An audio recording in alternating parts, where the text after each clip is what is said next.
Salut à tous, bienvenue dans cette revue des films que j'ai vus en septembre.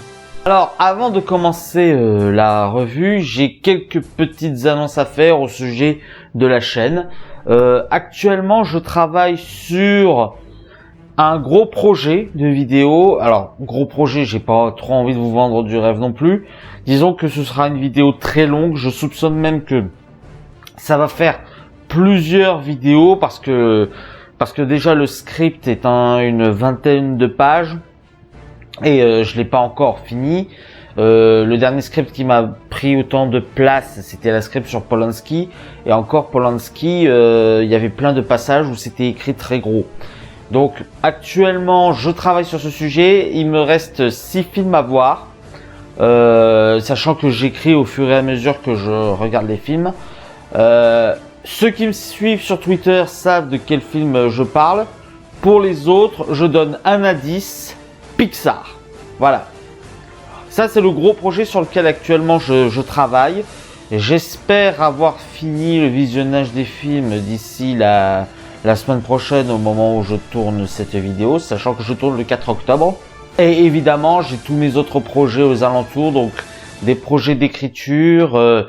J'ai un projet de collaboration en vidéo avec une collègue qui ne sortira pas sur ma chaîne, mais qui sortira sur la sienne.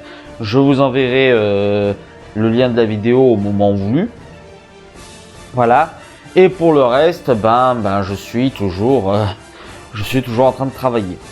Voilà. Maintenant, ça c'était les alentours de ce qui se passait autour de ma chaîne. Désolé pour la période d'inactivité, je suis vraiment en train de travailler de partout, je vous prie de me croire. Du coup, passons au film que j'ai vu pendant le mois de septembre. Ah, et je rappelle, pour ceux qui ne connaissent pas le concept, ce n'est pas par ordre de date, c'est par ordre du plus mauvais film au meilleur film. Et on commence avec Antebellum de Gérard Bush et de Christopher Rains. Donc Antebellum, l'histoire d'une noire bourgeoise qui se fait capturer par des racistes blancs qui recréent une période de la guerre de sécession. Oui, je vous ai tout spoilé. Je vous ai tout spoilé parce que ce film ne vaut absolument pas le coup de le voir. Ce film est médiocre.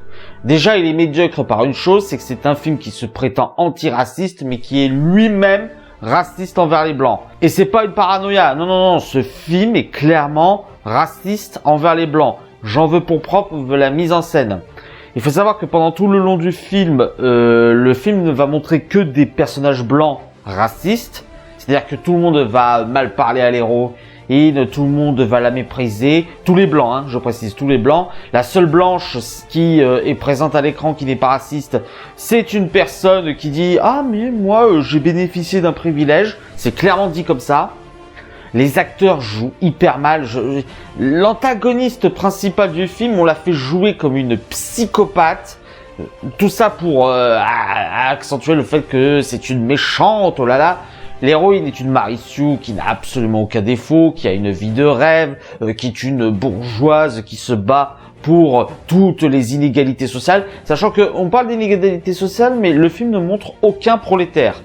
Soyons clairs, non, le film ne montre aucun pauvre. Il y a quasiment que des bourgeois dans le film. On ne parle même... Alors, ça prétend lutter contre l'inégalité des classes, ça n'est jamais abordé. Non, ce film est clairement extrêmement mauvais. Et je parlais de la mise en scène, mais il y a une scène qui m'a marqué dans ce film. Je pense que les réalisateurs vont les montrer que des personnages blancs racistes, parce que il y a une scène où on montre un serveur blanc et où on montre un gars draguer l'ami de l'héroïne qui est noire. Et en fait, le serveur et le dragueur sont tous les deux blancs et ne disent rien de raciste en soi. Sauf que la caméra ne les filme jamais. C'est-à-dire que pendant la seule scène de dialogue où ces deux personnages sont présents, la caméra ne les filme pas. On ne voit que leurs mains. Et ça, c'est une volonté assumée du film de ne montrer que des personnages blancs racistes. J'avais de l'espoir pour ce film parce que la première partie qui se déroule, où on croit que ça se déroule pendant la guerre de sécession, En fait, la première partie était plutôt bien mise en scène. J'ai beaucoup aimé le plan séquence du début de film, mais en fait, tout se casse la gueule à partir de la deuxième partie, parce que dans la deuxième partie, l'héroïne, écriture de Marisu, les personnages qui jouent, les acteurs qui jouent hyper mal, les messages sociaux. Vous savez, ça me fait beaucoup penser, je suis en train de repenser à ce film, je suis désolé, je m'éparpille un peu, mais parce que ce film m'énerve, ça me fait beaucoup penser à Black Christmas de 2019. Où là, pareil, t'avais l'impression d'être dans un thread Twitter. T'es tout le temps dans un thread Twitter, alors là, c'était pas les hommes qui sont tous des méchants, ce sont les blancs. Même si ils sont forcés, un truc du style que en fait, si les plans des méchants à capoter, c'est parce que des hommes se sont mêlés, parce que sinon tout avait été monté par une femme et tout s'était bien déroulé. Oui, je vous jure, le film se termine comme ça. C'est n'importe quoi. Surtout que le film contient plein de stupidités. En fait, ne serait-ce même que le concept même de kidnapper des noirs pour les mettre à notre époque. Si encore le film se déroulait vraiment pendant la guerre de sécession, il y aurait plein de trucs qui auraient fait du sens. Mais comme ça se déroule à notre époque, ça rend tout le reste incohérent en fait. Ne serait-ce que parce que ça ne se déroule pas genre dans un endroit secret ou tout ça. Ça se déroule en plein milieu d'un centre touristique, d'un parc touristique. Vous vous rendez compte de la connerie de cette écriture? Donc voilà, Antebellum, film médiocre, qui, encore une fois, qui veut se montrer progressiste, qui veut lutter contre le racisme, tout ça, mais qui se révèle être lui-même un film raciste. Donc, aucun intérêt. On passe ensuite au film Police de Anne Fontaine, l'histoire d'un trio de policiers qui doivent ramener un immigré clandestin pour qu'il soit renvoyé dans son pays. Et en fait, tout le film parle de est-ce que c'est bien de le renvoyer dans son pays, est-ce que c'est mal parce que c'est quelqu'un qui n'a pas ses papiers mais qui risque de se faire tuer là-bas, c'est quelqu'un qui est illégal ici mais qui ne s'intégrerait jamais en France mais que si on le renvoie là-bas apparemment c'est une mort certaine qui l'attend. Je suis un peu embêté par ce film, parce qu'en soi il a l'intelligence de vouloir une vision subtile de la question de l'immigration et de la question des policiers. Parce que les policiers ne sont pas montrés comme des enfoirés. Déjà, ça c'est un bon point. On aurait pu s'attendre à un film qui tacle les policiers, mais les policiers sont montrés juste comme des gens qui ont leurs soucis, qui ont leurs problèmes, et à qui on leur demande de faire un boulot ingrat et qui sont obligés de le faire. C'est ça que l'image que donne la police. C'est pas des gens monstrueux qui veulent absolument renvoyer les immigrés chez eux. Non, c'est des gens qui font un boulot ingrat. Et ça, j'ai apprécié cette écriture. Ce que j'ai beaucoup de mal avec ce film, c'est qu'il y a beaucoup de situations qui font vachement forcer quand on y pense. La scène finale, la scène où ils sont dans la forêt, je ne dis pas plus pour pas vous spoiler, mais il y a plein de scènes, tu te dis, c'est faible. Au niveau de l'écriture, il y a beaucoup de facilité scénaristique, et il y a beaucoup de situations extrêmement forcées. Du coup, quelque part, je comprends qu'il faut que l'action soit menée, mais non, ça ne passe pas, ça atteint un point où tu te dis, mais ça n'a aucun sens. Parce que ça n'a aucun sens. Et je sais pas, il y a aussi ce côté ultra misérabiliste, le côté ultra où il faut plaindre un tel pour cette raison, plaindre un tel pour cette raison. Ça en fait trop de ce côté-là, ça en fait trop.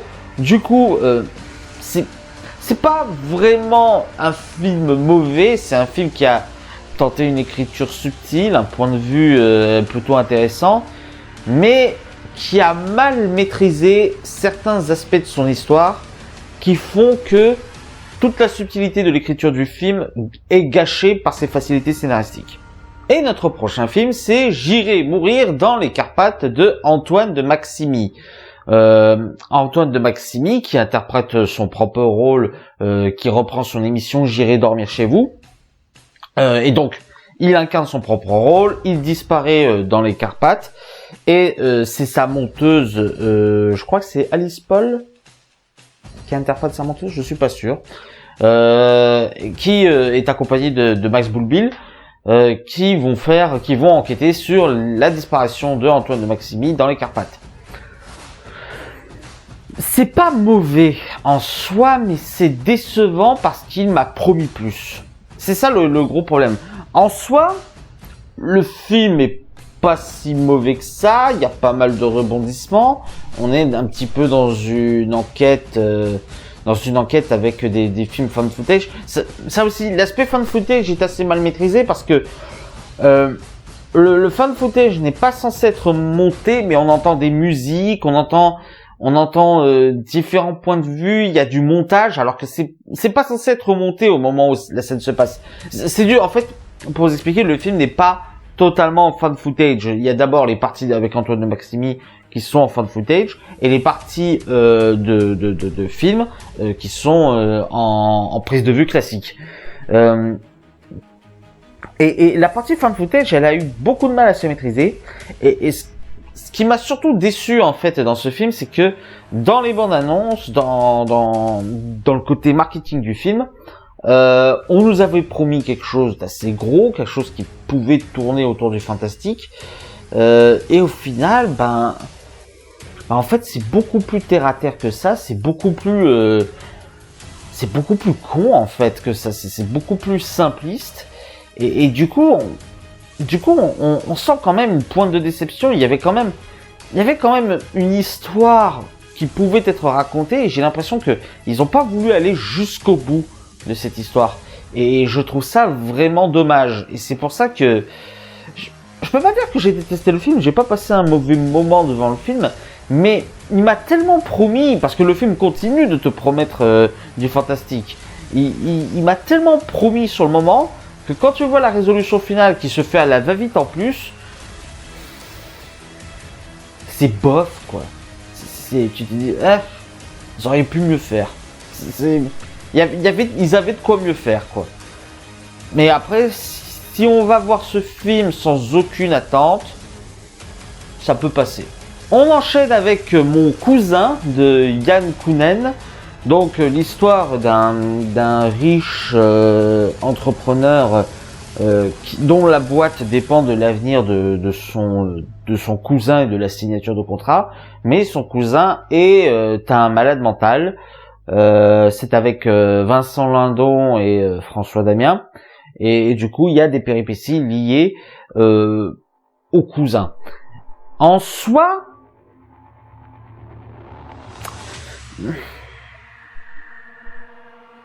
c'est sympathique.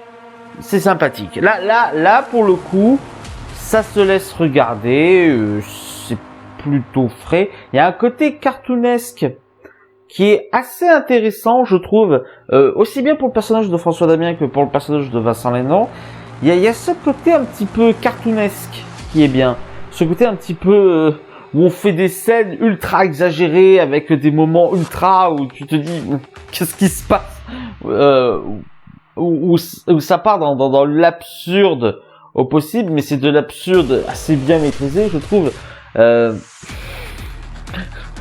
Avec une scène, je suis la scène de l'hélicoptère.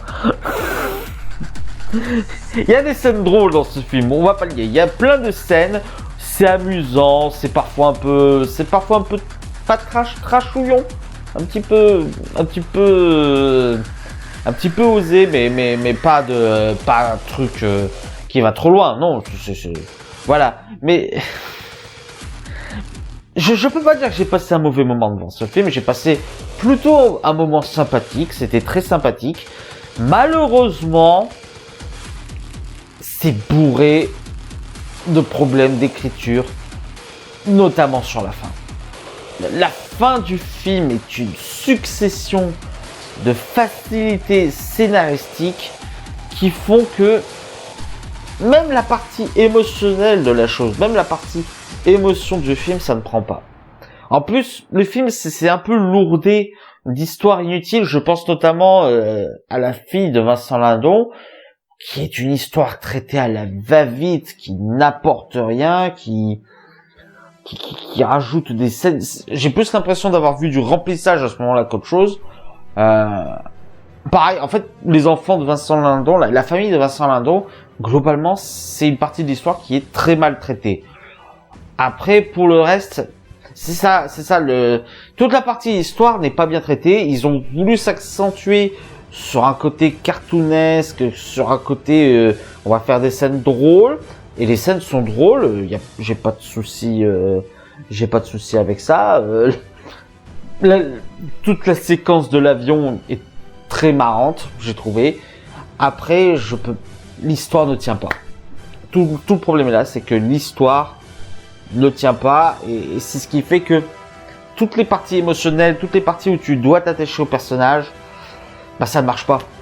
Ça ne marche pas parce que ils sont tellement plantés sur l'histoire que t'as rien pour te rattacher à eux en fait. Voilà, donc mais en soi c'est un film très sympathique. Je peux pas dire que j'ai passé plutôt un bon moment dans ce film. Je me suis marré plusieurs fois, j'ai ri plusieurs fois, et c'était le but de ce film. Dommage qu'il rate l'autre partie. Dommage qu'il peut faire que rire, en fait. On enchaîne avec La Daronne, film de Jean-Paul Sabomé. Donc, l'histoire d'une femme franco-algérienne qui sert de traductrice dans la police et qui tombe sur une très grosse cargaison de drogue qu'elle se met à vendre dans le quartier et à faire fortune avec. Là, pour le coup, c'est très drôle. C'est plutôt très drôle comme film. Il y a un côté un petit peu enquête policière que j'ai trouvé pas mal. C'est un film très terre à terre. C'est un film, on va pas se mentir, c'est basique au niveau de la réalisation. Il n'y a pas de grandes trouvailles, il n'y a pas de grandes envolées visuelles. Niveau scénaristique, pareil, ça va surtout jouer sur le jeu de est-ce qu'ils vont trouver qui est la daronne, est-ce qu'ils vont arriver à la voir. En soi, le film est très drôle. Notamment entre la relation entre la daronne et celle qui vont revendre sa drogue. Le côté policier est un peu survolé, est un peu mis au second plan. Je pense que c'était voulu. Mais sinon, ça reste un sympathique divertissement, ça reste très regardable, ça reste très bien. J'ai juste un petit problème avec le casting du film. Parce que l'héroïne principale est censée être franco-algérienne. On va m'accuser de ce que je suis pas. Mais Isabelle Huppert ne fait absolument pas franco-algérienne. Je suis désolé. Ça se voit rien que dans la scène entre elle et sa mère, quoi. Ou entre elle et les autres personnalités. Tu sens qu'il y a quelque chose qui colle pas. Tu sens qu'il y a quelque chose... Elle fait trop... Isabelle Huppert... Elle fait trop bourgeoise. J'aime beaucoup Isabelle Huppert. J'ai aucun problème avec elle. J'aime beaucoup cette actrice. Mais faut reconnaître, elle fait beaucoup trop bourgeoise.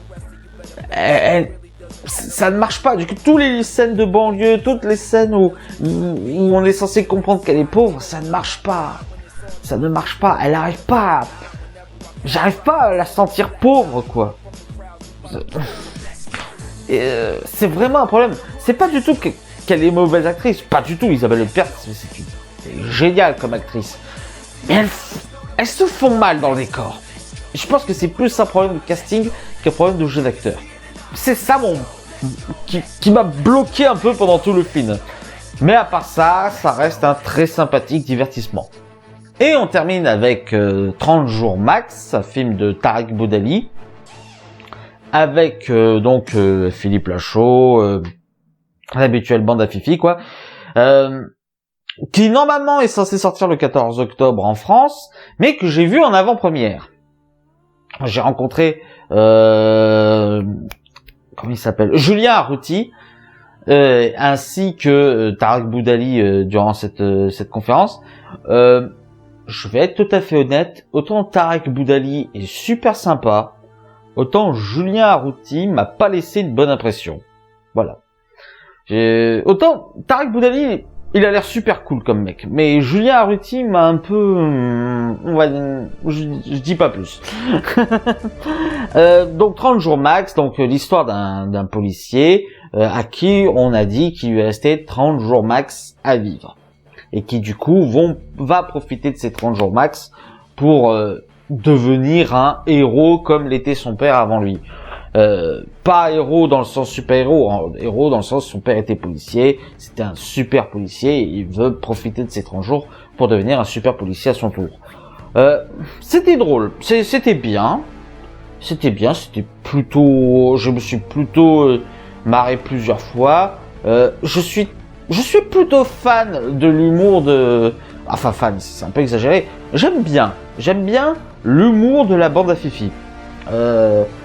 Mon film préféré dans tout ce qu'ils ont fait, ça reste Nicky Larson et Parfum de Cupidon. Mais j'aime beaucoup leur humour, j'aime beaucoup sur quoi ça s'axe. Ça va beaucoup dans l'absurde, beaucoup dans le cartoonesque. Et ça, j'avoue que c'est un petit peu ma came. J'adore l'humour absurde. Après, il y a quand même pas mal de gags. On va pas se mentir. Non. Juste non. Il y a des gags, le gag du pigeon, juste non. Voilà. Et il y a plein de gags comme ça qui sont dans le vulgaire, qui sont un peu dans le crade, qui ne sont pas nécessaires. Et c'est ça qui à chaque fois m'énerve un peu dans certains films de la bande à Fifi. Je crois qu'il n'y en avait pas dans Nicky Larson. C'est peut-être pour ça que c'est mon film préféré de la bande. Mais il y a toujours quelque part un humour où tu te dis que c'était pas la peine, les gars. Tu te dis mais c'était pas la peine de faire cet humour, c'était pas la peine de faire ça, ça gâche tout. Et c'est ça aussi que j'ai ressenti devant 30 jours max, parce que le coup du pigeon, le coup du bouton là qui perce à un moment donné, il y a plein de scènes qui n'étaient pas utiles, qui sont mis là et qui ne marchent pas, parce que tu te dis mais merde quoi. Tout le reste, tu te débrouilles bien jusqu'à présent et là tu dérapes.